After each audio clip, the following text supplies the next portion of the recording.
245 snatch. Like, it's just hanging over my head. If I don't get it today, was a failure. Man, it was like magic. Yeah. And you're like, no, it wasn't magic. Yeah. Like, you just needed to be exposed to heavy training more consistently. People get so emotionally tied to their 1RMs. That is where the problem lies. People overvalue the number, is what I would Yes. say. I think that they overvalue the number, and I can understand why. And so I told her, I was like, I'm going to get you this strict press PR. Like, we're going to do this.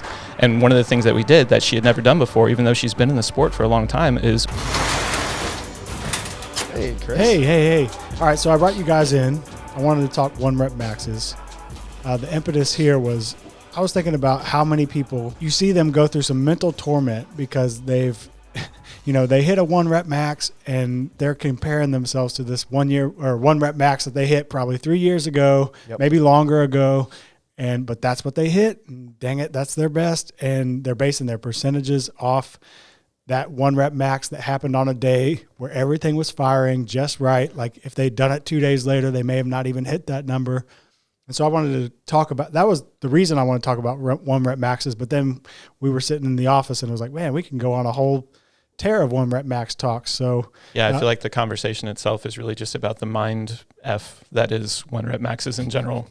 How terrible 1RMs are for it's such a weird thing because you need to have it. Yeah. Right. You need to have something to base percentage lifting. I say you don't need to use percentage based lifting, but it helps. It does. Having some sort of guidelines for lifting, you need to have it, and you're automatically going to have it because anytime you hit your heaviest lift, you're automatically going to have this 1RM. But people get so emotionally tied to their 1RMs that is where the problem lies, is the tie of their ego to this number, which, like Chris said, it's something that you hit almost on like an arbitrary day, and like it just happens that the stars align. Mm-hmm. Like, it's something that I think that's where the problem lies. People overvalue the number, is what I would say. I think that they overvalue the number, and I can understand why. Well, one, being an athlete or a former athlete myself, like, I understand the sexiness that goes into hitting a 1RM, right? Especially with weightlifting. I think it's a little bit different with something like weightlifting where the Instagram reels are more exciting. The energy in the gym is just better when it's a heavy day. Like, there's something about weightlifting 1RM specifically that there's a huge emotional experience and component that goes into hitting those numbers. And you kind of always want to like rebuild that and recreate it and relive it as much as possible. And so that number, like I said before, we overvalue it. And because we overvalue it, maybe we also like over-respect it in training. We assign it a little bit too much purpose. We assign it a little bit too much like dominion over like how we experience our weightlifting journey, right? So like Chris's idea of PRs that existed in the past, right? So if I haven't lifted heavily for 10 years, I'm not going to go out there and assume that my snatch 1RM is 250 like it used to be, right? But for me to build back up and that try and sounds like, crazy, but people do that. People do that. But yes, they do. But the reason being is like, you think about just like long-term memory storage in general, right? Like, the stronger your emotional ties to the memory, the more evident that memory lives in you. And so when you think about like how much emotional energy we assign to a 1RM and like thinking about the experience of the last time I PR'd my snatch, that's such like a core memory for me that it's almost impossible for me to compartmentalize that to the side as I then, like, as 42-year-old Adam, go out there and start training my snatch again. Like, man, 135 felt heavy today. This is barely above 50% of what I used to do. Like, you're always constantly comparing to that, but it's because of the emotional component that goes into it. You know what people would be way better off tying their ego to, or tying their emotions to, would be like the company we work with for our apparel, Shirtworks, is providing a scholarship to an athlete to work one-on-one with one of our TTT coaches. If you work with an individual coach at Training Think Tank, the process is going to start with an individual consultation.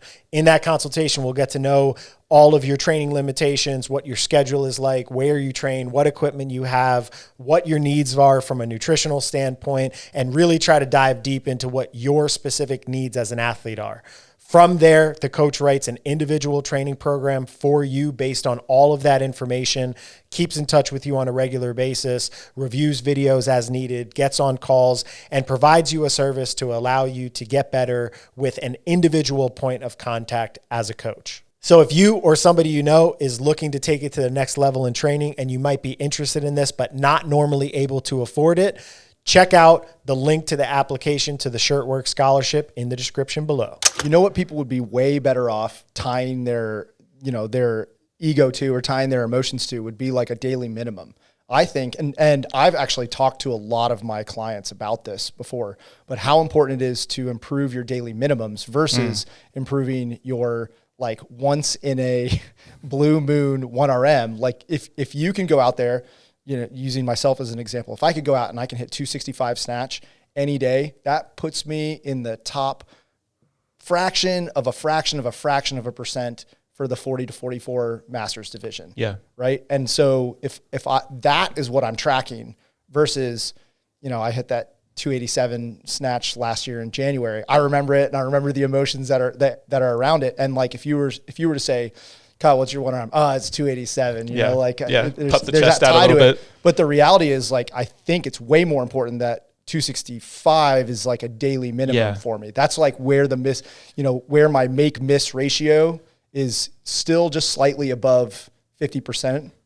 So I think that's where it really matters. What's interesting about it is I was thinking about it on the drive over, and like the amount of value that athletes would ascribe to the PRs is much, much different than how I think about them now. And it used to be like when I was kind of in this mode of that you're still in right now of like coach and athlete, like as a coach, I wanted to know at the end of like a 12-week weightlifting training cycle that PRs were at least like as set up for success as I could get them, right? And it was almost to the point where if they weren't PR, and I was like, man, what went wrong? Like, we failed. What happened in that training cycle?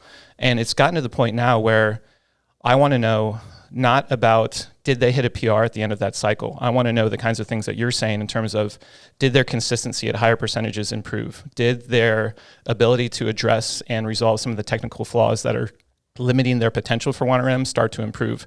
That's how now I gauge success on the training cycle itself, and not necessarily did they PR at the end, because I assume, like we'll talk about, there's so many like little micro variables that go into the stars aligning on any given day to hit that PR that's been hanging over your head for however long, or just trying to get close to a number that when the stars did align, this is what I was able to do on the perfect day. Yeah, so I can think you talk about the perfect day a little bit, like hash that out? Because I think some people don't really fully grasp that. Yeah, I think it's different for everybody. I mean, Kyle, last year in our training, I think between like middle of December to middle of February, Kyle probably went on a tear of like 6 lifetime PRs, 5 lifetime. It was 11. Man, yeah, it was nuts. At 39 years old, that's not supposed to happen. Yeah, but Kyle was also like, there was a mix and a huge variation in the environments that you hit them in, right? Like some were in the group environments, like your big squat clean number was in a group environment. Your power snatch number was like you were just lifting there next to Mike.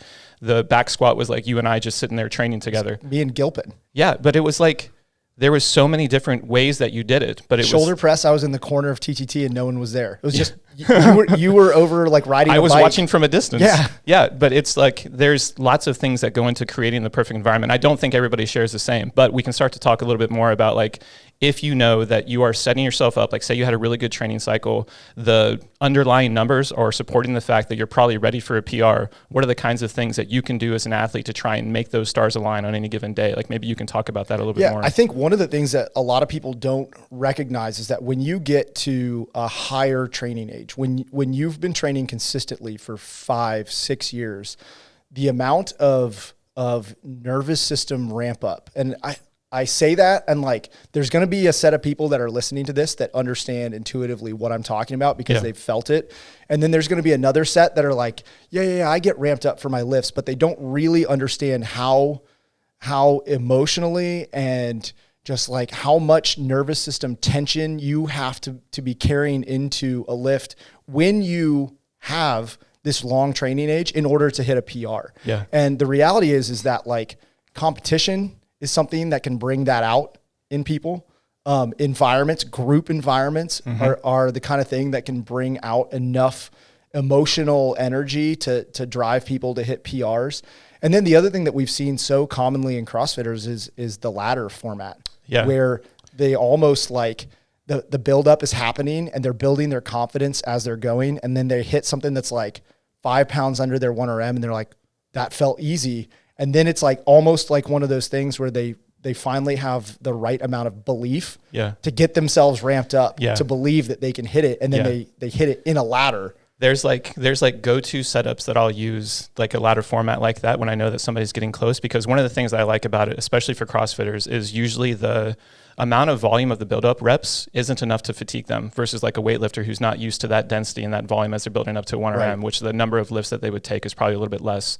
A CrossFitter, really what you're doing with that is you're having the density exist in this state where it's kind of like not allowing them to overthink the number that's on the bar. I feel like that's the biggest thing, is like, one is like, yes, the level of excitement and arousal that's needed is going to, you got to figure out how to create that for yourself. You're really good about that because you came from such a high level athletic background with swimming that you understand what it feels like to be able to do that for yourself regardless of the environment. That's why you're able to PR in all those different setups. For somebody who needs to be able to do that, competitions are the best way to do it, because the central nervous system is going to take care of itself on competition day. You're going to be out there with the biggest amount of butterflies you've ever felt before. The next thing that goes into it is not overthinking or over-respecting the number that's on the bar, because what's going to end up happening is you're going to change your technique and your approach because you're overthinking the amount on that bar. Oh my gosh, this is 255. I've never done this before. I've got to be so aggressive. And then you go back and you watch a video and your butt shot up like way before your shoulders did. Yeah, it's you were wait, aggressive. why did I do that? Why did I change anything? You were aggressive just at the wrong time. Yes. And when it turns out for anything other than like a back squat and a deadlift, even those have some timing and some timing cues that are important. But for the Olympic lifts, specifically, especially the snatch, you can't overthink it. There's so much that can go wrong from the time the bar leaves the ground until it contacts your hip, that if any one of those little things goes wrong, you're going to miss the lift when you're operating at your like max weights. Yeah. So you put somebody in a ladder format. What you do is you basically grease the groove for like the first 8 to 10 reps. Like they're light reps. They're thinking about their technical cues. They're not overly tired yet. The bar's not super heavy. And it's basically just reminding them over and over what their focus is. What are they thinking about? What's going to make this next rep feel as good as possible? Instead of getting caught up in the fact of like where the bar is at and what they need to do and like who's watching and like, what am I going to, like, I can't wait until I hit this number that's on there. And sometimes they even lose track of what number's on the bar. Like you'll see people out there like, I don't even know what I just hit, because I was so caught up in like the moment and getting in this flow state of making sure that I'm focusing just on the execution of the lift versus like the result of the lift and the number that's on the bar. That's why ladders are like, they almost like create that environment for them. The other thing that I've seen is for American athletes competing in Europe when they're lifting in kilos and they literally don't know what's on the bar, or vice versa. When European athletes come over here that haven't trained and lifted frequently in pounds, they don't know what's on the bar. And so the joke is, when I was just over in Dubai, the joke for all the European athletes that were over there is that like when they lift in pounds, the weights are lighter. But the reality is they don't have a like mental block tied to a number, because the number means nothing to them at that point. So a pro tip for everybody is, if you lift in pounds, just have a set of kilo plates in the gym that you, and never add up what kilos you're actually putting on. Or if you lift in kilos, have a set of pound plates there. And I think that the color plates are actually a little bit heavier in pounds, right? Like the green ones, like the 10 kilo green ones that would be in Europe are actually what, like 22, 23 versus our green ones, which are 25. So that's like an easy PR for like a European or an Australian to come over and try and hit these numbers. Just put the same colors on and you'll be a little bit heavier. Yeah. And mentally looking at it, they're like, oh yeah, I can hit this because it's 2 blues and a green, and I've hit 2 blues and a green before. But in reality, it's a little 3-pound PR. Yeah. Chris was talking about trying to create like the best format possible, like trying to make the stars align. And I think that there's things that we said in terms of like, there's styles of the session that you can try and do to create it. There's environments that we can do in terms of like trying to put heavier builds inside of a group environment where the energy is really high and the music's high and you're just like kind of vibing with everybody. I think that those things are good, but I also think that they can lend themselves to overvaluing the PR itself and getting this person in a format where they're constantly, maybe not intimidated by it, but like it's always kind of like, all right, this is the day, I've got to do it on this day. If it doesn't happen on this day, like I'm just not good enough, right? One of the things that I've done recently, especially with Matt Gilpin, is we were actually at Legends with you, and we were sitting there talking about like his strength cycle and what it is that we want to do, because his snatches had been stuck in the same place for like 5-6 years or something. And it had gotten to the point where like when we would build up heavy, it hadn't happened in so long, like it was infrequent, that he was intimidated by the weight on the bar. Like going heavy for him wasn't necessarily like a huge confidence builder anymore. And so what we ended up doing was we just put more heavy opportunities in there for him so that he got really, really used to what that bar weight felt like. And it got to the point where it was more familiar for him. And the more reps that he was able to hit at those higher percentages that we necessarily weren't touching as often before, the more confidence he built as well. So it was almost like a I forget. I think it might have been, what's the weightlifting that used to be, it was like NorCal or over on the West Coast, they would have like heavy Fridays. Catalyst? It might be Catalyst. I think it was somebody else, but they would always do heavy Fridays. And you'll see that in a lot of weightlifting cycles. But what I did with Matt is I would do heavy Fridays and heavy Mondays. And we got to the point where we were just always trying to do something heavy on that given day, whether it was a complex, a lift from the blocks, a lift from the hang, different variations, different styles, always getting him to the point where no longer was a session intimidating for him to see build to a heavy single for the day. I think that's where the value in Conjugate is, yes. Right? So if you think about really effective weightlifting systems, and I know that there's all the confounding variables of steroid use and all that stuff there. Ignoring that, if you look at really successful strength training programs or weightlifting programs, there always is, at least in the advanced athletes, many frequent opportunities to build the heavy. So in like Conjugate, they'll rotate through all these different lift variations, but they're always building to a max for the day. Not every single session, but at least weekly, they're building to a max for the day. Yeah. And that's where things like the reverse band stuff that I've, talked about a lot, that's where the value in that comes, is that it allows people to lift in a way that they are confident that they can lift heavy weights, yes, and do it as frequently as possible. And I think any system, I think that's where a lot of CrossFitters strength training systems go wrong, is that they're like, oh, I'm going to train at because weightlifters tend to train at percentages. They look at that and they're like, oh yeah, they do percentage weightlifting all the time. And then don't take opportunities to experience 90% or 92 or 95%. Now, granted, there's also plenty of people on the other end of the bell curve that go too heavy too often. But at least from my coaching experience, a lot of the people that I've worked with, it's the opposite problem. Yeah. I think what ends up happening with the CrossFit template in general, though, is you kind of do have to protect against the risk of going too heavy too often, because you've probably got other things that are happening in that session or later in that day that would then get compromised by going too heavy, burning yourself out, spilling over for the day, or even like taking a risk and going a little bit too heavy and something happens where you get a tweak. So it's like you have to balance all of those things together and figure out what's the frequency of things that I can do in terms of how often can I go heavy to maybe build the psychological component of not necessarily being scared of those weights anymore. And also, like what we had talked about before, getting better at the skill of getting myself ramped up for something that's going to be heavy for the day. Well, and that's the thing I was going to say is, we talked about how much you need to get ramped up if you're an advanced athlete in order to hit a 1RM. Yeah. And that just for me, and I don't know if this is now because I'm older or because I'm better at getting ramped up, but it leaves me at the point where I cannot do anything else for the rest of the day. I mean, we've had sessions where it's like, I got ramped up, we hit something heavy, and I literally had to be done after that. I mean, that day that you hit that squat clean, like I think you went over and sat in the corner for 5 minutes afterwards. There was just such a huge adrenaline dump that like, what it's going to take to get you to that point to be able to PR that number. And then you paid a price for it. And I think what we see with CrossFit templates in general is like, we know that there's a price to be paid by going to that point, especially for somebody at your chronological age to be able to pay that price. So it was a little bit higher, but sometimes the risk is there. And I think for you, I would say that it was probably worth it on that day at least. Definitely. That's going to stick around in the Instagram reels forever. Yeah, so the psychological component for Matt specifically, I think, was huge. And we got him to the point where the consistency was good, which as a coach is what I want. I think that you can expect maybe in competitions in person and online that you'll see something like, all right, heavy snatch single for the day, this is a 1 score. But for him, the consistency of being able to hit 90, 95% weekly, any given day, be able to hit this number, improve the consistency and the technical execution of it, that was so much more important. But we got him to the point then with the increase in the frequency of the heavy days that it was like, all right, it's just a matter of time now. And ended up hitting it. I think it's important to put something measurable on the frequency of 90% or 95%. So what I did, this was many years ago when Annalise was still competing in the teen division. She's, working on her 3rd semifinal now in the open division. So this was a while back, but we wanted to be way more consistent. I think at 150 snatch, 17 years old. I think that seems about where she was at. And so what we did is in her training spreadsheet, we literally just created a little counter that how many times, it was like how many hits and how many misses for the week. And we literally kept track of that as a variable. I love that. For her.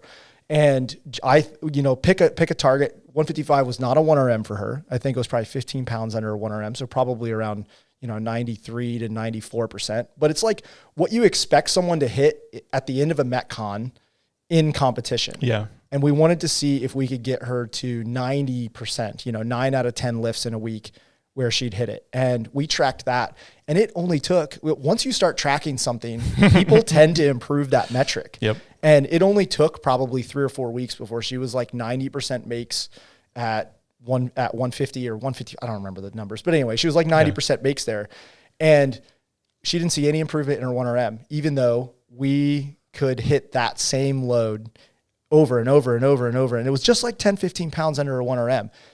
Building top end strength, building the 1RM takes a completely different type of training. Yeah. But I think that if you can first improve someone's consistency at high percentages of their 1RM and have a way to track it, if you can do that first, then you can start to do something where it's you the can foundation. build off of it and actually start to hit it. That's the predictor, right? Like when I start to see one of my athletes able to hit 95% of something very consistently every week when we're building to a heavy, and I sometimes use some conjugate type structures where it'd be like the first week we're doing build to a max 3-position snatch. Second week, build to a max, below the knee snatch. Third week, build to a max snatch. Now those are max for the days. That's very clearly articulated to them.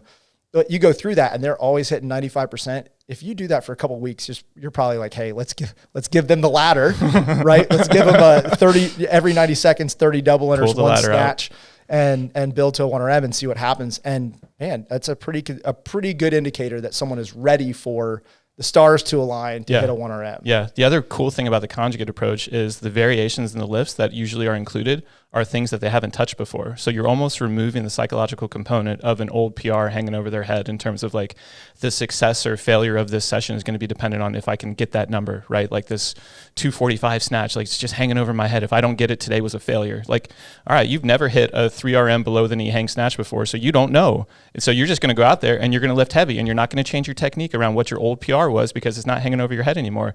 There's a ton of value in the conjugate component by separating psychological and physical and just making sure that, hey, we're going to get you as close as possible to your physical capacity in this, and your mind's not necessarily going to be a limiter because you're not placing a ceiling on yourself. That right there is why I gravitated towards using that approach for higher level CrossFit athletes. Yeah, who have their PRs, and the PRs live really, really heavily in their minds. Yes, because then you can do the things. You can do hover snatches in 3-position or, hip. Yeah, a great one is build to a max hip snatch. And people are like, wow, like I hit like 10 pounds under my PR hip snatch. And I'm like, well, if you only knew that like people can get pretty damn strong with a hip snatch, but it may not be as cool as you think it is. But with all that being said, I think using variations is probably one of the best ways to psychologically bring people around those blocks.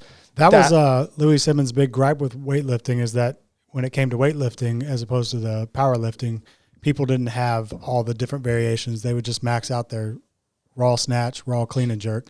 And he was like, you should have 20 different exercises. And I think for this podcast, we've been talking, but can you clear that up for anyone who's kind of like, what are you talking about conjugate?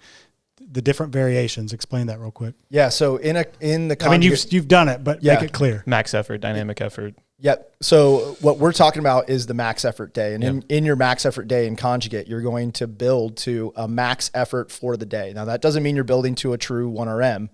It just means that it's the heaviest that you've got for that day. And you rotate through lifts that all have as much carryover, as much transfer of training effect as they possibly can. So if you're trying to improve your back squat, for example, you would use the snatch. Let's go weightlifting. Oh, use snatch. So if you're trying to improve your snatch, the things that I would rely on would be like multi-position hang snatches. So it might be like week 1, you would build to like a heavy 3-position snatch. So you do like a hip snatch, snatch above the knee, hover snatch, right? That would be week 1. Then week 2, you might use a variation like a pause snatch, pause below the knee, and you're going to build to a heavy double. And then week 3, build to a heavy, and I might do a hover snatch. Then you do a deload week, and then I would go back into, building to a heavy triple, but we'd use a new one, maybe touch and go triple power snatch. And then the next week, it allows you as a coach to be pretty creative with how you're adjusting it. The next week might be like a 2RM hip snatch. Then the final week in that cycle might be an actual snatch, or it might be a power snatch, something like that. But you're essentially rotating the variation every single week as you go through, and, always building to a max effort for the day. And that's the key. So you touched on that with Gilpin.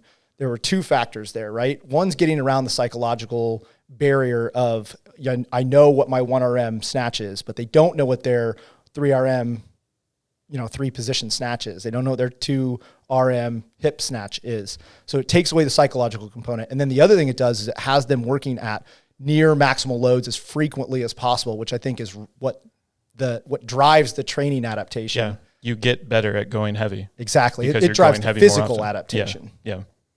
I don't know. Did that answer that? Yeah, for sure. Yeah. I think that one of the things that we've done lately, I don't know about lately, maybe like the last 2 years or something, is continue to increase the amount of variations that we can do when we go heavy like that to try and recreate what they did so well in Conjugate. So like bench press with blocks on the chest and then, or bands or chains, or like trying to come up with different variations of pauses. Like we can create all of those different kinds of variations very similarly with the Olympic lifts and capture a lot of the good benefit that they did at Conjugate. I think the same thing can be done. I know we're talking about, 1RMs and weightlifting, but the same concept can kind of be applied in gymnastics where you're using a similar, but instead of doing an RM, you're doing a max reps format, and you can start to use different variations of all of the different things, weighted muscle ups, et cetera. I think there's a lot of potential application for just the Conjugate philosophy to CrossFit that hasn't necessarily been explored in mass. There are definitely coaches who have explored it, but just not in mass. I was thinking about the difference of like PRs in weightlifting versus gymnastics. And I think that'd be interesting to touch on as well, because again, like I feel like the idea of getting yourself ramped up for something takes it to a different level when you're talking about weightlifting, but it's not to say like somebody doesn't get ramped up for 30 ring muscle ups for time or like 5-minute AMRAP, strict handstand push-ups. But to me, I don't know, it seems like the experience of hitting a weightlifting PR seems to still carry a little bit more weight than a gymnastics PR. I don't know. Would you say that that's true? When we were talking about this at the start, when we were talking about getting ramped up and the emotional tie to 1RMs, if you think about someone's celebration after hitting, a PR snatch or a PR clean or, a PR deadlift, like the amount of emotional release that occurs after, just thinking back to that 385 clean I hit, I jumped, I was 4 feet off the floor right afterward, but you get done with 30 ring muscle ups for time. And I think there's a fatigue component. Yeah. So like they might have like an emotional thing where they're like, they're just so tired. I just think there's levels to it. And I think that's why the weightlifting, that's also, I think, why the PRs in the weightlifting live a little bit heavier. So even like I've started up with more athletes recently. And so what we'll do is we'll create this like battery of benchmark tests that we do just to sort of see where they're at. I'll pick and choose 3 of them that I would say are low hanging fruit. We'll take them through a 6 to 8 week cycle and then we'll retest. And the retest, like they usually go pretty well because they haven't been on like an individual program before. And so like you create more focus, you're probably going to get improvement. But what ends up happening is like you'll see the notes come back through and it's like, +5 on my old strict handstand push-up. Pretty cool. Pretty cool. Moved on for the I'm day. Happy. Yeah, but when you see the snatches and the cleans come through, it's all caps, exclamation points. I've been waiting for this for so long. It's just weightlifting has its own realm to things. That's a whole, this could be an entire podcast topic, but I also have been taking on a handful more clients recently, and people tend to fall into like, unless they're newer, like 2, 3, 4 years into CrossFit. If they're, 6 to 8 years plus, everybody falls into one of 2 buckets, basically. They got to get stronger or they got to get better at longer, more enduring type Metcons. Like they fall into one of those 2 things. And the people that need to get stronger, they always seem to come on and they're like, I've tried everything. And then I'm like, have you tried Conjugate as an example? Like, have you tried, like building to a daily max weekly? No. Oh, okay. So you haven't really tried everything yet. And then you take them through and they're like, it's been 4 years since I've PR'd X. And then you take them through a couple of cycles and then they PR X and they're like, oh my God, like I did it. And they're like, and then it follows with, man, it was like magic. Yeah. And you're like, no, it wasn't magic. Yeah. Like you just needed to be exposed to heavy training more consistently. Yeah. And I think the other thing that goes into that is when they go from group to individual, it's very easy to dial in what kind of things you're doing to take them to go heavy for the day. So like one example would be Evie. Like you put me in touch with Evie. She hadn't PR'd her strict press, I think in like 4 or 5 years. And so we took a look at it. We took a look where her sticking point was. We started to build an understanding about what it might take to PR that. Not to say like her improving her 1RM is going to make her better in the sport, but it was just something that was like hanging over her head. And I knew as a coach, like when I started with somebody new, like the burden is on me to create trust as soon as possible, which usually means I'm going to try and create I'm going to find a spot where I think I'm going to get you a PR, and that way it's going to like set you and I off on a good journey together. And so I told her, I was like, I'm going to get you the strict press PR. Like, we're going to do this. And one of the things that we did that she had never done before, even though she's been in the sport for a long time, is overcoming isometrics. We did a steady progression of overcoming isometrics at her sticking point, right? Explain that real quick. So what you do is you create immovable object, basically. So what we would do is like J cups in space or spotter arms right at her sticking point, which was right about her forehead. And you create as much force as you possibly can into this immovable object. And what you're trying to do is you're trying to basically, and you can probably say it in better physiological terms than I can, you're trying to get your body to create more force right there where the limiter is going to be, where the bar is going to slow down. It's basically training the nervous system and all the motor units that go all the way down to become stronger and be able to fire better right there at that point in the movement. Well, the important point with that too is that, like you said, it's right at the sticking point, because the adaptations from overcoming isometrics are joint angle specific. Yes. So it's very important to know exactly where it was. And so we go back and we look at the video, and it'd be different than a group program where overcoming isometric at nose height versus eye level versus forehead is very different. It can have a different response to it, and different muscles are going to be recruited. We picked out the spot. We did probably like 4 weeks of that along with a lot of percentage work, and she PR'd it for the first time in 5 years. And so people say that they've tried everything. What that usually means is they've tried a lot of stuff, but it might have been a little bit too general and not as focused as possible that it could have been. I think that right there is probably one of the biggest points that we'll have in this whole podcast, is that a lot of people, they're listening to this and they're like resonating with, man, I need to hit some PRs. Oh, I should just change my environment and things like that. The reality is, if you're not following and somewhat individualized structured program, it's going to be a lot harder to get you to the point where you're ready to have the stars align for that day to hit a PR, unless you are a novice trainee, unless you have like a really low training age.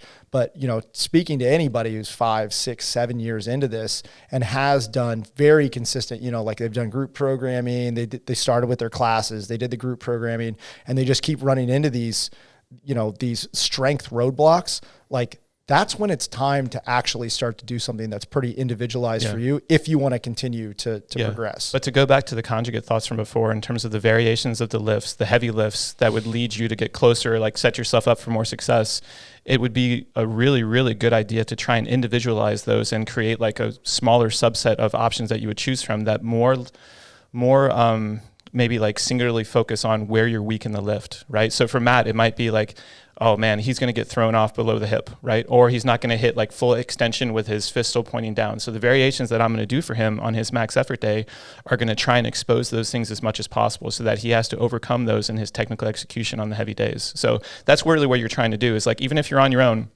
and you don't have a coach, when you go heavy, it's not just the classical variations. Try and pick ones that are going to challenge your specific technical limitation, or just like the really sticking point in a strength lift. Like you could do an overcoming isometric for deadlifts or back squats, and we did it for strict press really easily, but find the point where you're weak and try and expose that on your heavy day.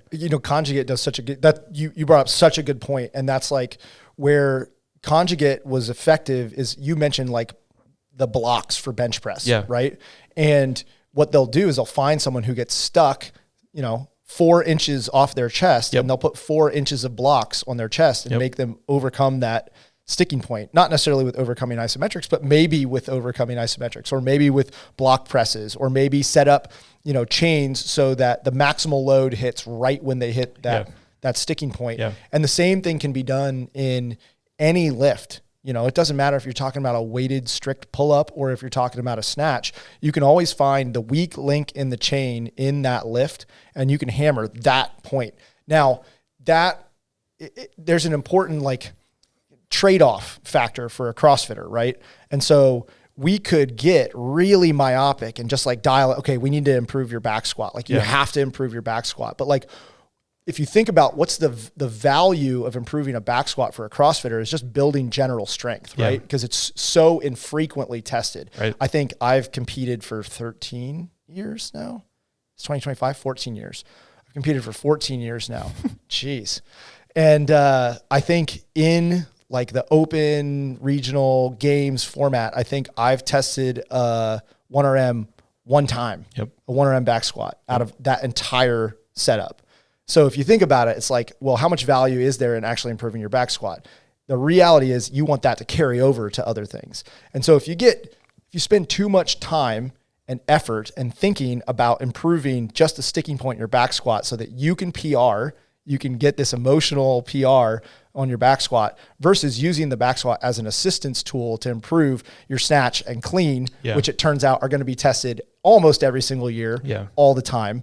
Like, you really have to think about what you're using and the value of when you're using it and how much detail you're going to put into this one lift, if the one lift isn't something that's going to necessarily be tested all the time. Yeah. From an athlete perspective, PRs, wherever they are cool, right? From a coach's perspective, what we try and think about is there a PR that's going to be like more universally applicable, that's going to help me in other areas as well? That's even cooler. And that's your snatch, your clean and jerk, and your front squat. Right. Yeah. So can you dive into that a little bit? Like, how should the CrossFitter who's excited about PRing X, Y, and Z think about how this fits into the overall picture? Like, is there an order of operations for them on how they should think about it, or how do y'all think about it for them? Yeah, I mean, what Kyle was going along earlier in terms of like the back squat and the frequency with which it's tested is usually like the mindset and the approach that I try and take with it. So I think about the movement patterns that are tested most often in the sport, and I try and create a little bit more focus and purpose around those. So if I know that somebody's squat pattern is a little bit weaker and we need to bring it up a little bit more because wall balls, thrusters, cleans, everything that goes through that position like is going to benefit from it, then I'm probably more likely going to choose a front squat cycle than a back squat cycle, right? Just knowing that if I can improve their front rack position and their ability to express strength in that pattern, there's going to be a lot of other carryover that's going to happen. Similarly, like you think about the amount of pulling that we do, the amount of overhead stuff that we do, the strength numbers that I care the most about probably isn't like necessarily a strict press. Like, I chose the strict press for her just because I thought it was like a personal challenge. Yeah. But it's not really like the most important thing, 1 RMs in that movement pattern. Yeah, really what's probably a little bit more important is endurance in that movement pattern and being able to hold, being able to hold in that position a little bit more. So application through the most often tested movements inside of the sport is usually how I try and like at least dive down a little bit more and think about which patterns I really, really want to create more focus on, if that makes sense. Yeah, I also look at it from a season perspective.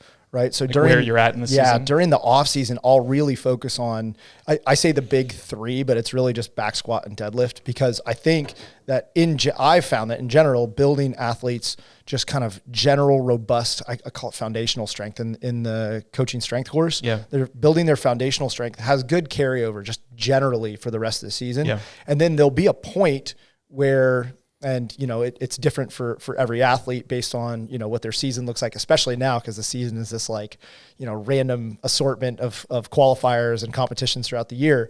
But at some point we'll make a shift to more sport specific, where the sport demands are more important than just like building general strength. I also have plenty of athletes who are already like naturally very strong, and we wouldn't ever do like a general strength phase. Yeah. The what you were saying in terms of the benefits of general strength, I think about it almost like it improves the resilience of the athlete, right? So you're not necessarily caring too much about if they're hitting PRs at the end of that cycle. What you want is you want to improve their resilience throughout the more intense training cycles that are to come, which is like if you start up with somebody and they're in the off season, like for me, I might test their 10 RM hip thrust. I don't really care as much about their ability to be able to put 40 to 50 pounds on that in terms of like the PR and being able to celebrate that. But I know that if I can get their posterior chain stronger, it's going to set them up for less low back tweaks when we get into the season where we're pulling and doing Olympic lifts 3 times a week. Like, you think about what are the things that are most important to be able to then chase success later down in the season, like you were saying. So PRing a hip thrust, all right, it's really cool, but it's really more about what's coming down the road to make sure that you're prepared for that. Hip thrust is such a good example too, because I look at that as an off-season tool as well, but I think about it more from the fact that most CrossFitters have the worst hip extension of any athletes I've ever met. And so just spending some time building things that will help improve hip extension, like true hip extension, is so valuable for them from a long-term health, like long-term low back health. A lot of people, they, speaking of heavy lifting, they talk about how their lower back blows up when they cycle deadlifts or when they're cycling squats. A lot of times that's a pelvic tilt related issue. And that pelvic tilt is, related to your ability to actually find true hip extension, when you're running. And the worse your hip extension, the more pelvic tilt you're going to be in, the worse your lower back is going to feel when you come back in to do squat cleans or wall ball. And so it's like, there's so many interconnected pieces to thinking about this. But I think the barbell hip thrust is such a good example because, one, that's another variation that most CrossFitters never train. Two, it's a variation we use with our individual athletes all the time to make sure that we're addressing either hip extension issues or just general posterior chain, right? It should give people that are listening or watching a really good sense of like how we approach the strength training problem for the sport versus... I'm going to call it right now, all right? 25.1 is going to have a 10 RM hip thrust. Let's do it. Oh, man. 21-15-9, barbell hip thrust, 185, 125. No way. It's got to be like 315. I hope that the open announcement for guys and is girls. Brett Contreras. In his jorts. 25.1 is the glute guy. It's funny though, back to Louis Simmons, when he was talking about CrossFitters as opposed to weightlifters, his main thing that he would say is, y'all don't have any glutes or lower back. It's the truth. I don't know why y'all don't do that. Yeah. No, it's again, this is just something that I found like over the journey of being a coach is like you start to understand like where the low back tweaks are coming from. Like you look at the movements that we do so often in the sport and then the things that are undertrained and probably not as resilient as they could be, the foundational strength that you talk about. And then you start to be like, oh crap, like if their 10 RM hip thrust is less than their 5 RM front squat, we got a real problem here. We got to be able to get this guy up. We need to be able to teach them not only how to find true hip extension because of the carryover it has to the gymnastics movements, but also just being able to build the resilience that they need in their body to have their posterior chain contributing more to the lift so the low back's not taking everything. You know what's interesting to your point about Louis and speaking on that, the very first time, so Max had me run a barbell hip thrust cycle in 2013. And prior to that point, my lower back was always the thing that blew up during deadlifts. After that cycle, it was my glutes. Like the top part of my glutes would just explode during, 21-15-9 during like 225 deadlift cycling. Think about all the times that it's shown up. But I would much rather my glutes be on fire than not be able to stand up properly between reps because my back is so blown up. There's one that's incapacitating and there's one that's uncomfortable. Yeah, right? I'd much rather take sore and tired glutes than and it's been like that ever since I did that first cycle. It's always just been glutes now for deadlift. And not to toot my own horn, but deadlift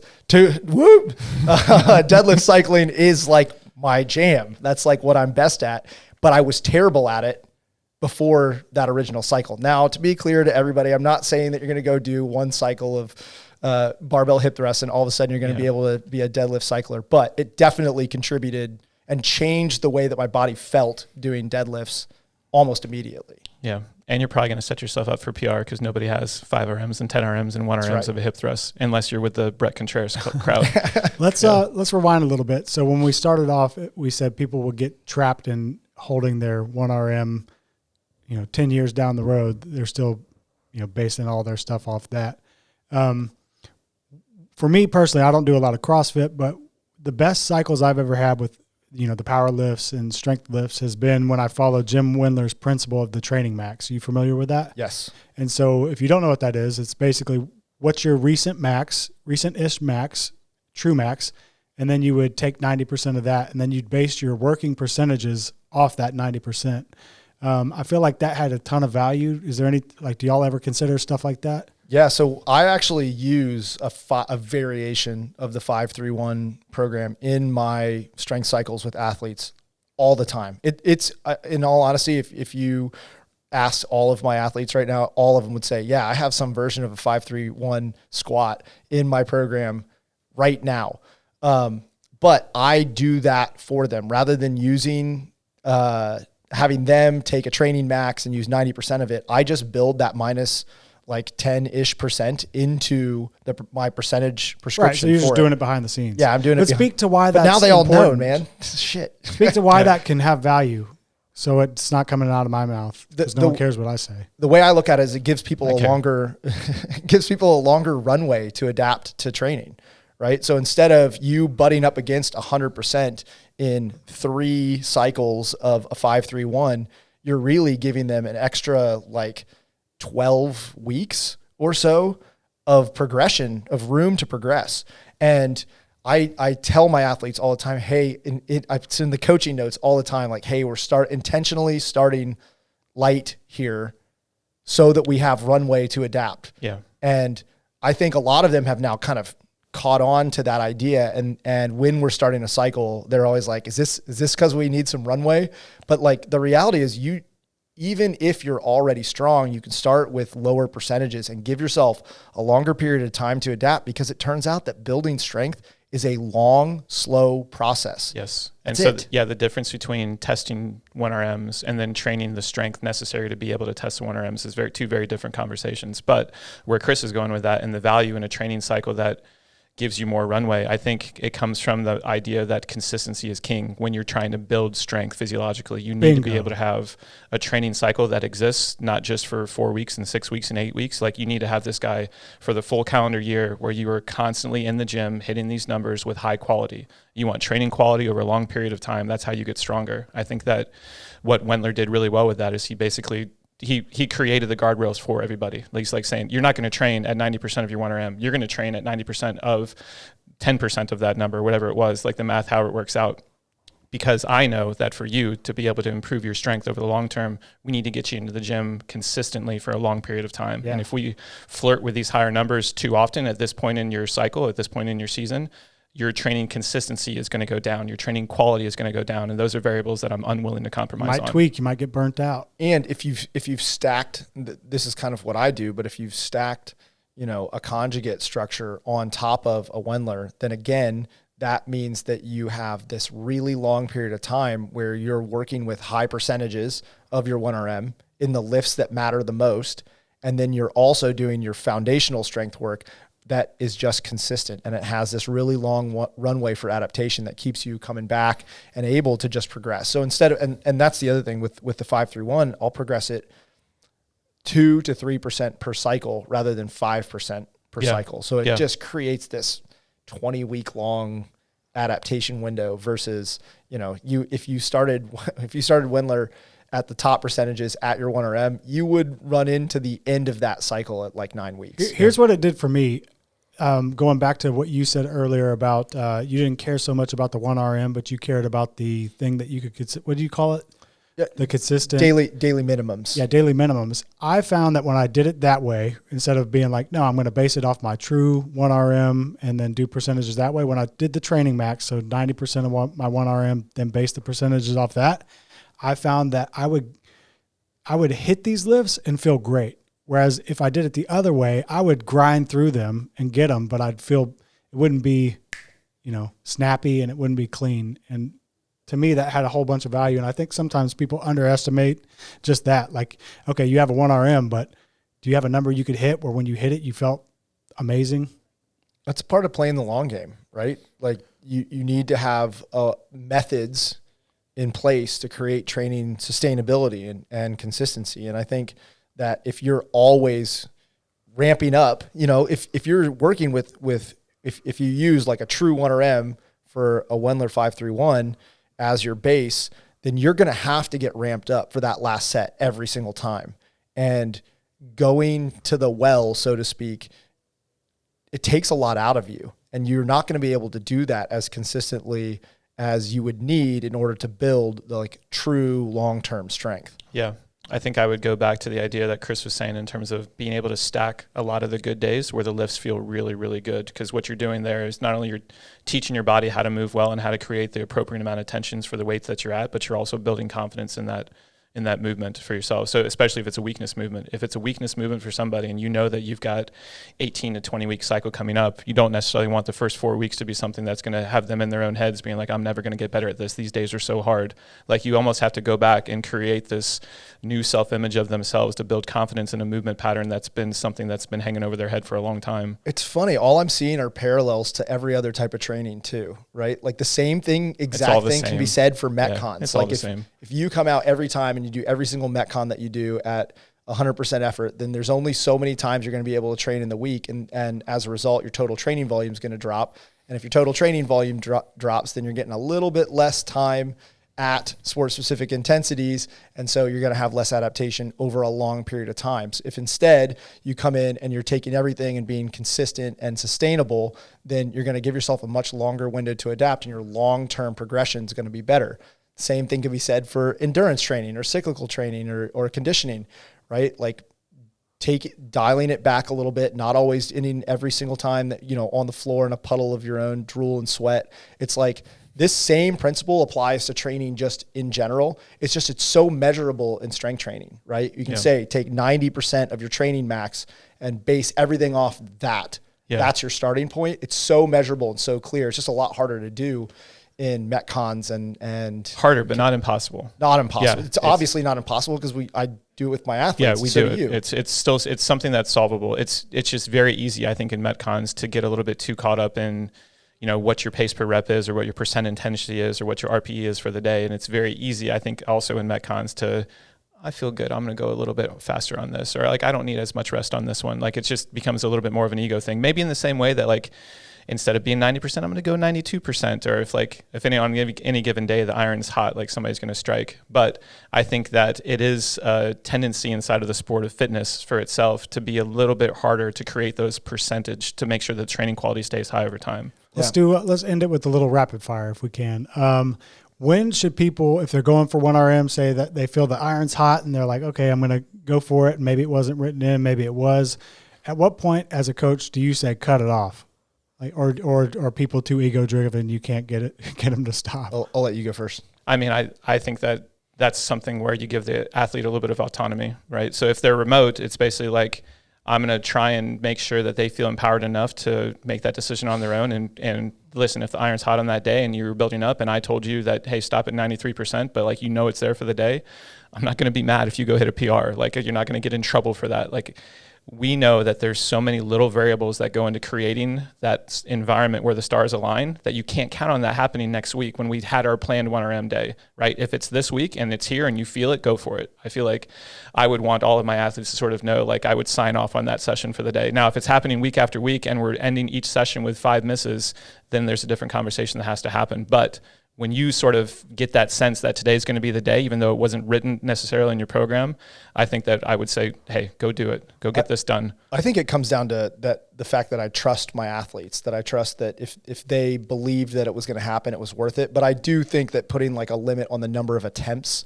is probably wise. That like, hey, if you're going to go off program and you're going to try and build to a 1RM, you get like 2 misses. You're not going to do, I mean, I've seen my own athletes in person where they're like 6 attempts at a 1RM. And I'm just like, what are you doing? There's no more value to any one of those lifts. Now you've just ingrained especially in like a snatch or a clean and jerk. Yes. Now you've ingrained the pattern of a miss. You're teaching yourself how to miss. Yes. You're teaching yourself how to miss over and over and over. So I think that's important. But if I hadn't gone off, like I was just thinking about this as you were talking, if I hadn't just decided to continue to build to a 1RM the day that I hit my PR power snatch, and then right after that hit a PR squat snatch in the same session, had I not decided to just go. Would you say that on those days when or is it? Yeah. So it shouldn't be people convincing themselves like, oh, I should do it. It's like, right? There was no convincing needed for me at that moment to know that I was going to PR. I power snatched 265, which was 10 pounds over my 1RM. And I was like, I have to keep going. Yeah. And so I immediately switched to squat snatch. I didn't even drop the bar. I immediately went to 275 and nailed it. It's the first time I'd ever hit 275 in my life. Previously, I'd only ever hit 265 and hit 285 one time the day the stars aligned. And then I went up to 282, nailed it, went up to 287, nailed it. Travis talked me into going to 300, barely missed it out front and was like, okay, I'm done.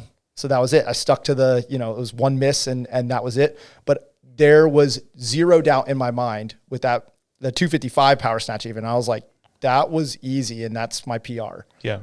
Like, it's time to go. That just made me think of something else. So we talked about the person who they have the old 1RM in their head and they're getting mentally blocked that way. But what about the person who goes and PRs, on a Tuesday and then a week later they're not even getting close? And have you ever seen that happen where it's like they hit it, it was magic, and now they're like, I can't even get close, but it's all, within a short period of time. And how do you manage that? the fatigue mask that Evan used to talk about. All right, you're gonna have to give the definition of that. Yeah. One of the best ways to make someone weaker is to get them tired. And by that, I just mean like accumulate a lot of training. Like you can take, I'm a perfect example of this, but you can take an athlete and you can do, a normal week of, an aggressive week of like double CrossFit training sessions that you'd see in any program. And if they were rested on Monday and the first thing you did is test a 1RM, and then you did the whole training program, and then on Saturday afternoon, you had them tested again, that 1RM is going to be a lot lower than it was on day one. And that's the fatigue mask. Basically, it's like there's just this layer of fatigue that sits on top of you that prevents you from hitting what you're capable of hitting. And all you would need to do for that athlete is have them rest probably Sunday and then have like a chill day on Monday. And by Tuesday, they'd be able to go back and hit those same numbers that they did the previous week. And that's what the fatigue mask, it's like just a layer of fatigue that prevents people from being able to Sounds like a metal band. There. Fatigue mask. Fatigue mask. There we go. That's the name of our band, Chris. All right. Last question, I think. So if we're talking 1RMs, we're talking strength and, expressing strength and power at pretty good intensity. So if someone needs to get stronger in the sport of CrossFit, is there kind of like a cutoff or a way for people to think about, or when someone comes to you guys, is there like a level where you're like, no, we're going to really only focus on getting you stronger? Or are you always mixing the CrossFit and the strength? Is there someone who could come in where you're like, man, you're not anywhere close and we're going to do something totally different? Did I make any sense? I don't feel like I did. No, I followed you. I mean, I think that there's, like Kyle was saying before, there's going to be athletes in the sport that the longer that they're here for, you're going to get a better feel for their essence, right? And there's some that are going to be hard responders to strength and probably need more frequency of it and more higher, like just heavier touches on it throughout the week to get any sort of response at all, that you have to bias the program so much that you can't really afford to be doing a ton of Metcons, because you're going to end up getting this fatigue mask on them where the true priority inside of their template needs to be improving something like a 1RM, or at least consistency at higher percentages. Their ability to be able to hit those numbers and be able to train with a high quality to get the strength gains necessary is going to get compromised if you've got too much going on inside of the program. So I would say it probably exists for an athlete at any level, but the ability to be able to sort of like polarize the training is going to be dependent on their competition season and how long you can spend away from the sport, because you do have to take time away from the sport in order to isolate a training component, I would say. Yeah. And it's usually I would say 3 months out from the competition is when you got to start bringing some things back together so they can, one, build themselves back up in terms of the volume resilience necessary to the movements that are associated with the sport, and then two, just get the feel back for what it feels like to race again. So it's like, if you know that you don't have anything on the competition calendar for at least the next 6 months, we're going to take these 3 months and really try and isolate these training qualities for you as much as possible, whether it be strength, whether it be endurance, whether it be something else. I need to know that I have this protected amount of time to be able to remove the fatigue mask so that we can allow those guys to build up over time without all the other confounding components that are in there. Because people like doing this sport, they like doing the Metcons. What do you say to the person who they can hear that right now, but then when it's actually go time, they start getting that itch, and they start, I can't breathe anymore, or I like doing Metcons. Well, I mean, I asked them if they really want to get better at the sport or if they just want to do the sport. There's a difference. You can do the sport and you can do the sport a lot and you won't get any better at it as a whole because you're not improving the things that you're weak at. And the caveat there is, as long as you're not a novice. Like at the novice stages, you can do more CrossFit and continue getting better. But at some point, if you are committed to getting better, you have to do the things that you have to do to get better. The other side of that is you can have that conversation. I kind of sound like a dick when I say something like that, but there's no judgment on it. Like if you tell me that the way that you want to train right now is you want to do 3 Metcons a week, no compromises on that. I need to be able to get in and race because I love to do it. And I tell you, all right, I think if we do this, we're not going to get the improvements on your strength gains that otherwise might happen if those are in there. And you say, all right, fine. Okay, as long as we're upfront about this, you know that this is something that's not necessarily setting you up for success, but it's what you want, we'll do it. There's no right or wrong there. Just don't expect things to be able to improve at the rate that would probably be potentially possible if the other confounding stuff was removed. The other thing I'll say on that point is I've only ever worked with one athlete out of all the hundreds of athletes that I've worked with who was enough of an outlier on the endurance end and the had the skills for CrossFit to truly remove 100% of CrossFit and endurance training and actually have them get better and it be successful in the long run. And she basically like it was like AM was always strength training, her PM was bodybuilding on 3 days a week, and the other PMs were recovery oriented things. And she got better and had a great season as a result of that. But it was about 3 months out that we started adding back all the CrossFit stuff. And she said all the same things that you just said. My breathing's terrible. All this. And this person was such an outlier on the endurance end of the spectrum that she like legit was going into this was one of the best endurance athletes in the sport, but needed to get so much stronger. And she did, and she got out of it what we needed to get out of it. But it's been successful with one athlete out of a lot that I've tried it with. Yeah. So it's not to say that there's right or wrong when it comes to that. It's to say like it's important for us as coaches to set the expectations on what we think the best path would be to get them stronger, and just sort of knowing that it's going to be a little bit harder for the athlete to swallow to see the sport that they love kind of removed from their everyday. Like, we understand that it's not the best, like the sexiest training program in the world, but those, like you said, the long runway of improvement kind of needs to exist in a place where it's isolated and protected and you give things the chance to improve. All right, final questions. What is the best brand of sniffing salt for going for a 1RM? God, I wish I knew what brand I got for the 2022 I don't know. age group semifinal. Oh my God. I've never come in. That was a joke. I didn't know you actually did this. No, he did it. Yeah. Yeah, I got it. I wish I could remember what it was called. I bought their so this company has like mild, it's like salsa. I bought Spicy pickle. I bought the Carolina Reaper version. God. And man, it was the workout that had I basically did 200 plus 11-foot wall ball. And then it ended, and then we had a 1RM clean and jerk. Yeah. And I was like in shambles after the 200 wall ball. Like I couldn't even do sets of 5 by the end of that. Yeah. I hit the smelling salts and I clean and jerked 340. Like it was like someone flipped on a switch. I wish I could remember what the Carolina Reaper version was, but it was nasty. We'll look it up. We'll put it in the comments. Put it in the comments. And final one for you guys. If either of you are going for a 1RM, what song are you picking? Bulls on Parade. Man, oh really? Yeah. I would have thought it was the War Pigs. Yep, War Pigs. That's what I would have gone on. Every qualifier that we've ever done, Kyle and I, War Pigs comes on at some point during that week. Yep. Adam, what's yours? I don't know. I'd probably go Cochise. I just love it when that hits. Audio Slave. Yeah, that's a good one. All right. Good luck to you guys out there going for 1RMs. See you next time. Big celebrations.